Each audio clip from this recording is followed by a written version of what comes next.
And you better lean with it and rock with it as Alycia Parks captures her fourth title in France, taking out the world's former ranked number 4, Belinda Bencic. Whoa. As always, this video is brought to you via the Doctrine of Fair Use to Fair Dealing and the Digital Millennium Act. Coming into this match, a 7-1 underdog. And you know we're rolling with AP on this one. Just too fast, too explosive. And when you mix in that rocket serve, Belinda had trouble returning it all day long. And this is Alycia Parks going to the short ball when Belinda had difficulty returning these rockets.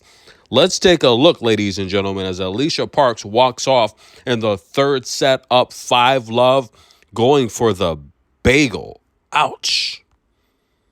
5-0, leads by 5 games to love.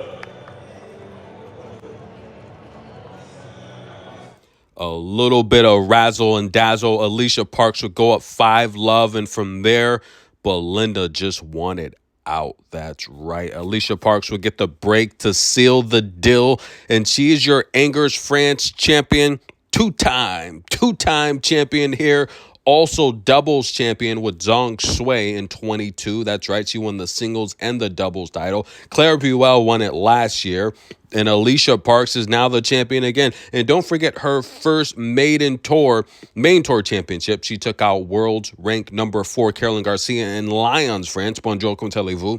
And now she takes out the world's former ranked number 4 Belinda Bencic. So it was destined for Alycia Parks to win this. And of course, Nooney was on the call the last time she won it as well. He's like a good luck charm. Now, Belinda Bencic, she got the wild card into this tournament, a solid player, one of the best, most aggressive, strongest baseliners in the game. I've said this time and time again, but I've also said she's very flat-footed. And a lot of times it looks like she has 2 left feet. Her movement, if she can't just overpower you constantly with the backhand and the baseline aggressive tennis, and you're able to move her around, it can get very bad for Belinda. And we saw today Alycia Parks do just that, especially in the third set, the athletic ability.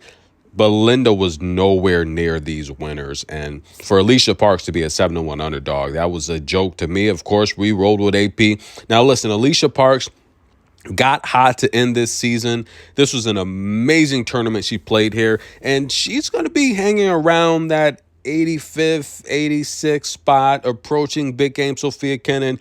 She'll be set for the French Open. She'll be in that draw. We will have to see her qualify, though, for the Australian Open. I don't think that's going to be a problem. Alycia Parks gets hot in December going into the Australian leg of the tour. I think she'll do just fine in qualifiers. There's no one playing. I mean, look, a lot of the top 10, the top 20, all those ladies, they're probably catching their rest, getting ready for the United Cup. And by the way, Alycia Parks was a part of that United Cup USA championship team. Madison Keys, big game Jessie P. That's right, Alycia Parks, big foe, big Taylor Fritz. Alycia Parks was a part of that team. Congratulations. What's next for Alycia Parks? I would imagine possibly take a little bit of break, enjoy this championship, right? Winning championships on the main tour is very difficult. Yes, it's a 125, but this draw full of just a stacked roster. I mean, Claire Buell, former junior ranked number 1. Victoria Jimenez, former junior ranked number 1. Belinda Bencic, former ranked world number 4, 9 main tour championships. The draw here, very, very stacked, ladies and gentlemen. And Alycia Parks does it with 14 aces. She served beautifully in this match here, winning nearly 80% of her first serves for most of the match. 19 breakpoint opportunities against Belinda Bencic. Kept her under enormous pressure all match long. And I say it all the time. If you can get Belinda on the move, she's gonna make mistakes. And of course, just having the baby, I would say her form was really good. She didn't drop a set at all until she faced Alycia Parks, where she would lose 2 sets. She didn't drop a set at all prior to this match in this tournament. Her form looked really, really solid. I mean, coming into this match, 9-1 on the year, only 1 loss. Belinda looks solid, and I think this is a good win for Alycia Parks. It kind of lets you know where her level is. I mean, with the new coaching, and I said it personally, I think the sky's the limit for Alycia Parks. As long as she's using her situational serving, her forehand looks good, her movement looks good, and indoor hard. I don't think there's many players on tour that's going to beat Alycia Parks indoor hard. We saw indoor hard. She beat former world's ranked number one Karolina Pliskova. We saw her beat the Greek goddess, who's been a top 10 player for several years, right? We saw her give Barbara Krejcikova just a run for her money. Indoor hard, we saw her take out world's former ranked number four, Caroline Garcia. We've seen her defeat former junior number one, Wimbledon SW19 champion, Marketa Vondrousova. Alycia Parks, when she is playing on these faster surfaces, she is very difficult to beat, combining with the fastest serve on record at the U.S. Open and just her powerful serve. Belinda had difficulty all match returning her serve. And I don't care who you are in the ranking. When you have to return Alycia Parks' serve, you're going to have difficulty. We've heard players like Ons. We've heard players like Potapova, Victoria Azarenka, they've all mentioned how amazing her power and her serve is. So I think 25 season for Alycia Parks, it's going to be a very great season. With the new coaching, she looks solid, guys. I don't see many players on tour giving Alycia Parks a problem. I just don't see it happening. She looks solid. And she's your champion here in Angers, France, ladies and gentlemen. Handshake for Noonie.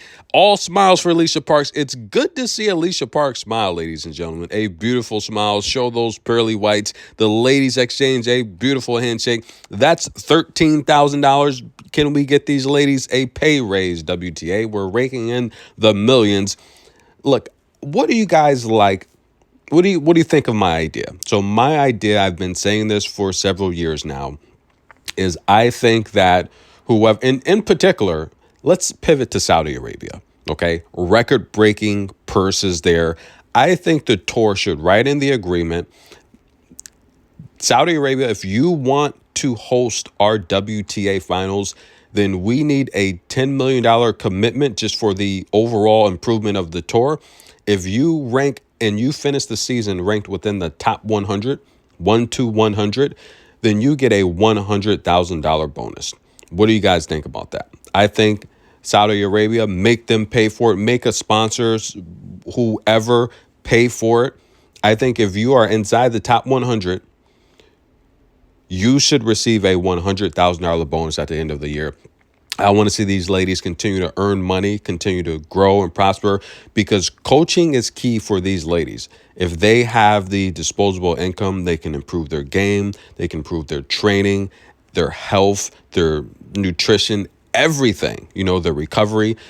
Make a sponsor pay for that. I think there has to be an incentive to make players want to finish a year within the top 100. We have thousands of tennis players, if we count the ITF, players that are coming up. They want a shot, and the tour is more competitive than ever.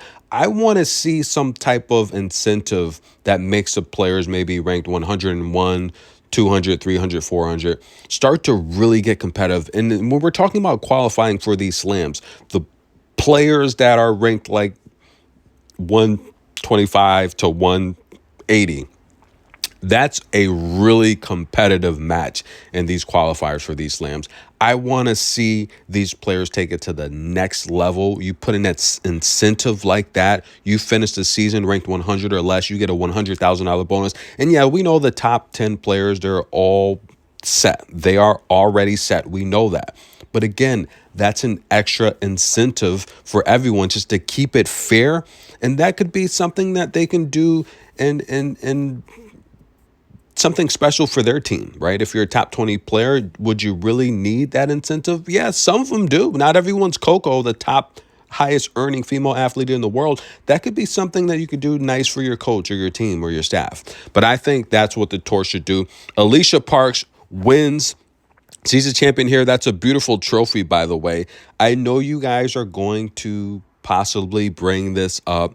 Belinda Bencic did not thank Alycia Parks in her post-match victory or runner-up speech. She did not thank Alycia Parks. Alycia Parks did congratulate Belinda Bencic. Is there anything there? I don't necessarily think so. Belinda, as I've mentioned before, I think she's one of the classiest players when it comes to her post-match interviews. She has a career in broadcasting after this. Her voice is, she speaks so eloquently. She didn't thank Alycia Parks, though. I don't think it's anything to look into. I just think, she mentioned her French is not good. She's going to speak in English. I just think she just forgot. She forgot. But Alycia Parks did thank Belinda Bencic. She said, congratulations for coming back for the baby.